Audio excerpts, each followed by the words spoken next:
I know what you're thinking. Not another woodlice video. But what can I say? These guys are underrated, fascinating little creatures.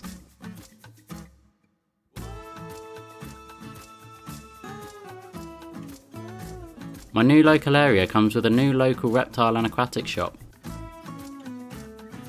And I've got to say, they're good. Good standards for their animals, friendly helpful staff, and more than anything, unusual finds. Strange products that I'd normally have to go out my way for to source.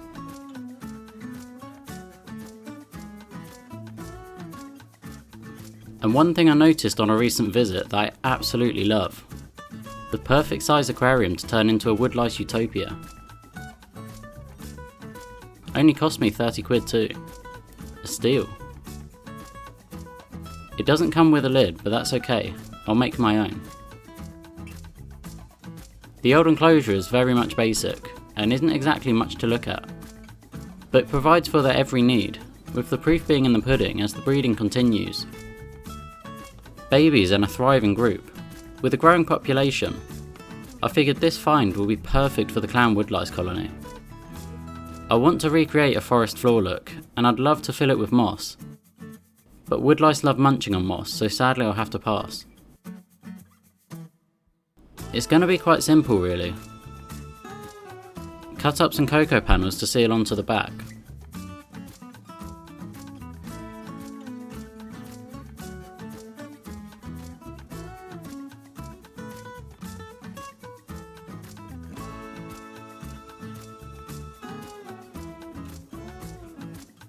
And with sealant, attach some cork bark.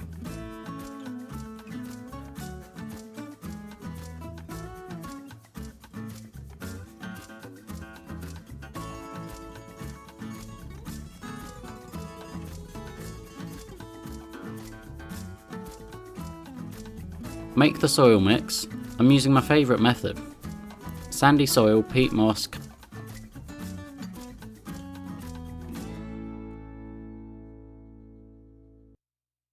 cocoa husk fibre, sphagnum moss, and then an addition to benefit the plants.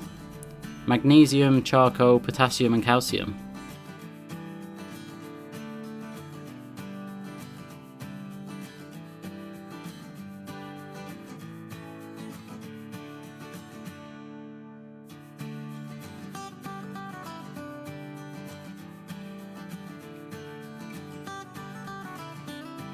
Tossed together and into the enclosure.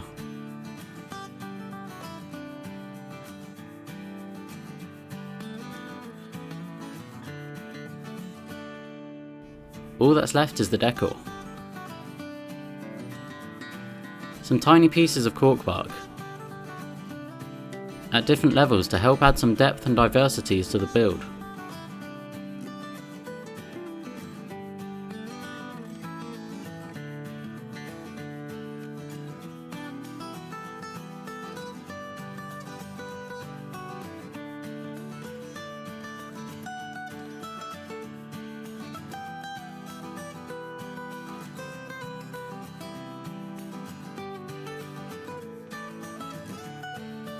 At this point I added some extra bits and some leaf litter.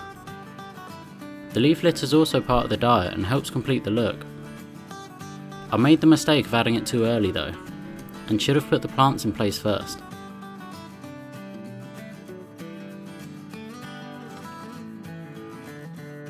Then I added some seeds to help divert their attention from the plants we'll add later. Grass and cress seed. Softer plants that are easier to munch on. I want to add some plants to the enclosure, but much like the moss, the woodlice may well have a munch. We'll just have to see what happens and see if I've made the right choices. It's mainly just a case of trial and error to be honest. Prepping the plants by removing the soil and giving them a hose down, to remove any critters and potential pesticides.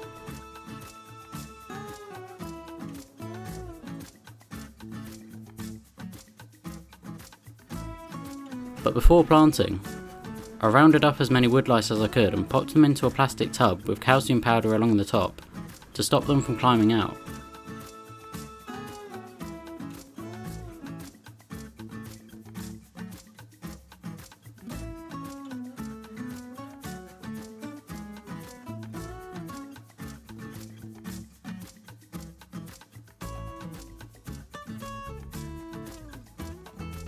Then mix the remaining soil with the new mix, to ensure any I missed will still be added to the enclosure.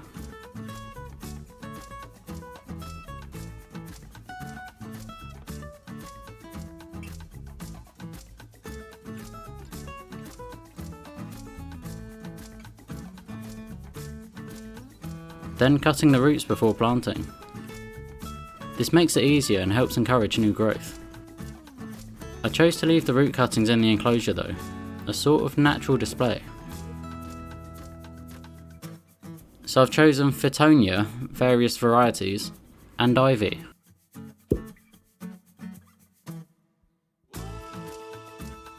For the most part, these little guys are expected to spend most of their time and effort munching on decomposing plant matter, like leaves, dying plants, fruit, wood, veg, and occasionally a bit of protein. But with the right plant, they simply won't always wait for it to decay, and will start consuming it while it's still very much alive and well.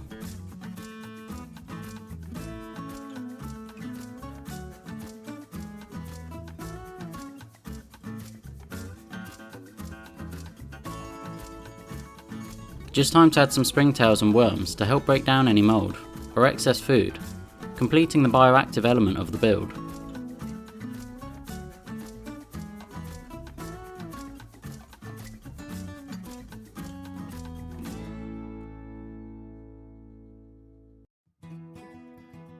Throwing in some leaves and rotten wood to complete the look and act as a primary food source. They have to be topped up on occasion.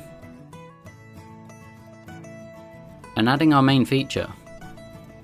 Hopefully this will last them a good while till the population growth demands something bigger.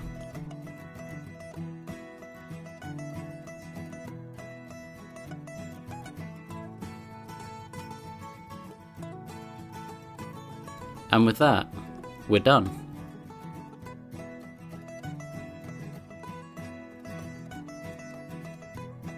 I'm really hoping, like before, hopefully some mushrooms will grow so I can show you the development process and the reaction of the animals.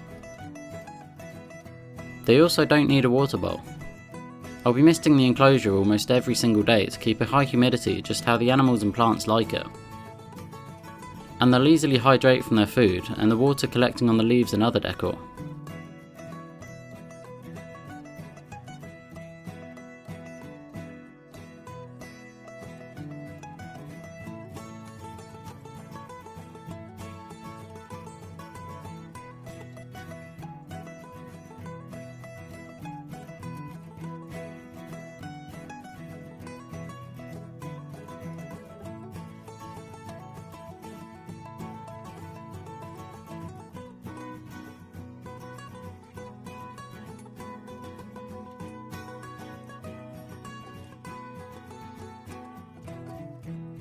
I won't be heating the enclosure either. These guys are an exotic species, but it's purely because the reptile shed keeps a perfect ambient temperature for them. Eventually I want to give all my guys upgrades, one after the other. I've got tons of plans and designs in place and it really is just a case of time now. I've never really put this much effort into such a small enclosure build. I normally go for something much simpler like before. But I figured putting the effort in really gives an amazing visual outcome. And the better scape also provides more complexity and enrichment for the animals.